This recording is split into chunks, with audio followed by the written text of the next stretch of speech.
صبر کو سمجھو صبر کیا ہے. کہ صبر کہتے ہیں حکم پر جمنا حالات کے مقابلے میں محض تکلیف پر صبر کر لینا. اس صبر کرنے سے کبھی مدد نہ آئے گی اور کبھی حالات درست نہیں ہوں گے. دیکھو میری بات یاد رکھنا، جو حالات گناہوں کی وجہ سے آتے ہیں وہ صبر کرنے سے ختم نہیں ہوتے. جو حالات گناہوں کی وجہ سے آئیں گے وہ صبر کرنے سے ختم نہیں ہوں گے. لوگ حالات کا مقابلہ صبر سے کر رہے ہیں، نہیں، صبر کرنے سے حالات کبھی درست نہ ہوں گے، کیونکہ حالات ہیں گناہوں کی وجہ سے. جو حالات گناہوں کی وجہ سے آئیں گے وہ صبر سے درست نہ ہوں گے. کہ یہ صبر تو جہنم تک لے جاوے گا. اللہ تعالی جہنم میں سے فرمائیں گے اصبروا او لا تصبروا سواء علیکم انما تجزون ما کنتم تعملون. کہ تم صبر کرو یا نہ کرو برابر ہے تمہارے لیے، کیونکہ تمہیں جہنم میں تمہارے کیے کا بدلہ مل رہا ہے. اس لیے میرے دوستو عزیزو، صبر اور شکر کو سمجھنا چاہیے. پہلی بات تو یہ ہے کہ اللہ رب العزت نے قرآن میں صبر کو تقوی کے ساتھ بیان کیا ہے. جہاں بھی صبر ہے تقوی کے ساتھ ہے. انہ من یتق ویصبر فان تصبروا وتتقوا. جگہ جگہ دیکھو گے کہ صبر ہے تقوی کے ساتھ. ہم صبر کر رہے ہیں تقوی کے بغیر. ساری دنیا کے مسلمان جتنے بھی حالات اس وقت ساری دنیا میں ہیں وہ صبر کر رہے ہیں تقوی کے بغیر.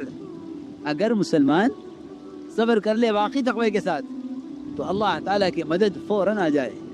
اللہ تعالیٰ صبر و تقوی جمع کرنے والوں کے عمل کو کبھی ضائع نہیں کرتے. قرآن کی آیت کا ترجمہ ہے، یوسف علیہ السلام نے صبر تقوی دونوں کو جمع کیا ہے. اللہ تعالیٰ نے ان کے صبر و تقوی پر ہر تنگی سے ان کو نکالا.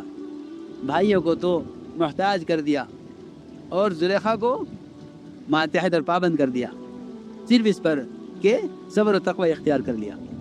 اس لیے یاد رکھنا کہ تقوی اللہ سے ہی ڈرنے کو کہتے ہیں. جو شخص کسی گناہ کے کرنے میں مخلوق سے ڈرتا ہو اس میں تقوی نہیں ہے، اس میں تقوی نہیں ہے.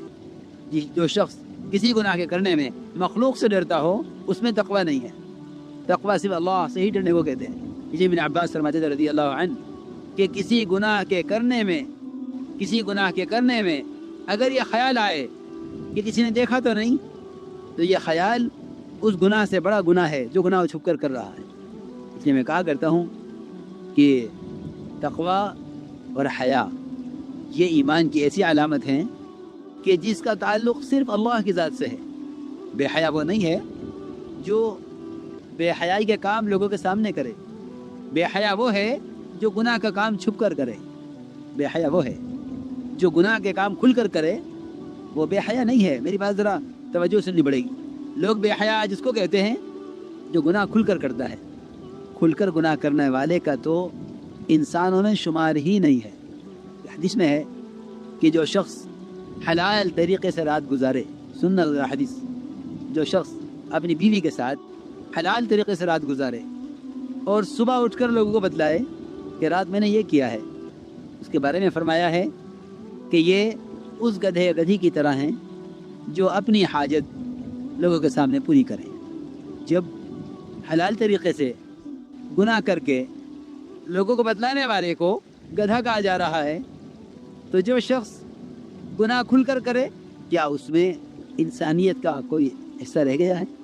اس لیے بے حیا وہ نہیں ہے جو گناہ کھل کر کر رہا ہے.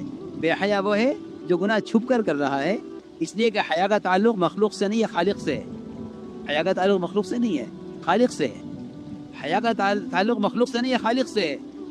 اس لیے فرمایا ہے کہ یہ تیری حیا جاتی رہے تو اب تو جو چاہے کر. کیوں کہ تیرا حیا کا تعلق جس سے تھا اس سے تیری حیا ختم ہو چکی ہے. اب تو جو چاہے کر. اب تو جانور کی طرح آزاد ہے. اذا فاتك الحیا فافعل ما شئت. کہ یہ تیری حیا جاتی رہے اب تو جو چاہے کر. اس لیے میرے بزرگ دوستو عزیزو، ہمیں اپنے اندر تقوی پیدا کرنا ہے، اور واقعی یہ تقوی ہی ایمان ہے.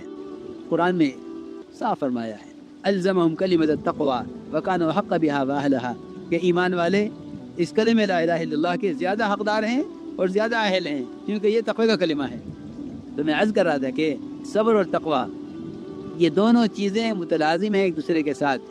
اس زمانے میں مسلمان جتنا پریشان ہے ساری دنیا میں، اس کی وجہ صرف یہ ہے کہ صبر کر رہا ہے اور صبر کے ساتھ حالات کے بدلنے کا انتظار کر رہا ہے. کچھ وہ ہیں جو کہتے ہیں حکومت بدلے گی تو ملک کے حالات بدلیں گے. دیکھو میری بات یاد رکھنا، حالات کا تعلق احکام سے ہے، حکام سے نہیں ہے. حالات کا تعلق احکام سے ہے، حکام سے کوئی تعلق نہیں ہے. حکام سے حالات عالم کا کوئی تعلق نہیں ہے. ہاں وہ حکام جو ایسے تقوی اور عبادت والے تھے کہ اگر حاکم کی نیت بدلتی تو اس کا اثر اس کی بادشاہت پر نہیں، اس کی فوج پر نہیں، بلکہ اس کے ملک میں کسی باغ کے کسی ایک پھل کے رس پر اس کی نیت کا اثر پڑتا۔ اور ایسے ایمان والے تھے مالی کہ اس نے انار نچوڑتے ہی کہہ دیا کہ ایسا معلوم ہوتا ہے کہ حاکم کی نیت بدل گئی ہے۔ وہ تھے تقوی والے۔ اس لیے میرے دوستو عزیزو، یہ بات یاد رکھنا کہ حکام کے بدلنے سے حالات نہیں بدلتے، حکام کے بدلنے سے حالات نہیں بدلتے۔ یہ لوگ منتظر رہتے ہیں کہ حکومت بدلے گی حالات بدلیں گے، نہیں، حکام کے بدلنے سے حالات کبھی نہیں بدلیں گے، اس لیے کہ حالات عالم کا تعلق براہ راست مومن کے بدن سے نکلنے والے اعمال سے براہ راست ہے، بلا کسی کی شرکت کے۔ اس میں کسی کو کوئی دخل ہی نہیں ہے۔ حال ہر بندے کا اللہ تعالیٰ کی طرف سے براہ راست متعلق ہے، پبلک سے اس کا کوئی تعلق نہیں ہے۔ ہر ایک کا معاملہ اللہ کے ساتھ براہ راست ہے۔ اس لیے یہ بات یاد رکھو کہ حالات صبر و تقوی سے بدلیں گے۔ اور اگر میں کہا کرتا ہوں کہ اگر سارے چور مل کر اور سارے مجرم مل کر بد دعا کریں ستانے والوں کے لیے، تو میں سمجھتا ہوں کوئی عذاب غیروں پر آنے والا نہیں ہے۔ دیکھو، بد دعاؤں کی قبولیت کے لیے بھی تقوی اور دعوت شرط ہے، اور بلکہ سب سے بڑی شرط یہ ہے کہ اگر تمہیں غیروں کے لیے بد دعائیں کرنی ہیں تو تمہارے دلوں میں ان کی ہدایت اور نجات کے سوا ذرے کے برابر بھی کوئی اور ارادہ نہ ہو، تو اللہ تعالیٰ تمہاری دعاؤں کو غیروں کے راستے سے ہٹنے کے حق میں قبول فرما لیں گے۔ اور اگر ان کی ہدایت کی تمنا نہیں ہے تو میں دعوے سے کہتا ہوں کہ کوئی بد دعا قبول ہونے والی نہیں ہے۔ اس کے لیے دو شرطیں ہیں۔ پہلی شرط یہ ہے کہ پوری طرح غیروں کے طریقوں سے اپنے آپ کو 100% الگ کر لیا جائے، اور اپنے دل سے ہر سبب اور شکل اور غیروں کے اسباب اور ان کے مادہ نقشوں کا یقین اور ان کی چاہت دلوں سے بالکل نکال لی جائے، اور دل میں کچھ نہ ہو سوائے غیروں کی ہدایت کے۔ یہ میں صحابہ کرام کے دلوں کا حال بتلا رہا ہوں کہ انہوں نے بڑی بڑی بادشاہتوں کو اس طرح للکارا ہے، بادشاہتوں سے اس طرح بات کی ہے جیسے غلام سے بات کی جاتی ہے۔ بادشاہ اپنے سرداروں سے کہہ رہے ہیں کہ یہ فقیر یہ میرے ملک کے نیچے سے زمین چھین کر لے گیا ہے۔ بادشاہ سلامت، آپ پاگل تو نہیں ہو گئے؟ آپ کیا بات کر رہے ہیں؟ آپ اسی طرح رہے؟ قیصر کسریٰ کی بادشاہتوں میں جا کر اس طرح صحابہ نے بات کی ہے جیسے کسی غلام سے کی جاتی ہے۔ میرے دوستو عزیزو، یقین کرنا بہت آسان ہے، لیکن یہ بات وہ کہہ سکتا ہے جس کے دل میں ان کی ہدایت کے سوا اور کوئی تمنا نہیں ہے۔ جو غیروں کے اسباب کی دلوں میں تمنا رکھیں وہ کبھی بھی ان کے پنجوں سے اور ان کے ظلم اور زیادتی سے کبھی پناہ نہیں پا سکتے۔ سچی بات ہے، اس لیے کہ سمجھتے تھے کہ ہمارا حال یہ ہے کہ جس شاخ پر بیٹھے ہیں اسی کو کاٹ رہے ہیں۔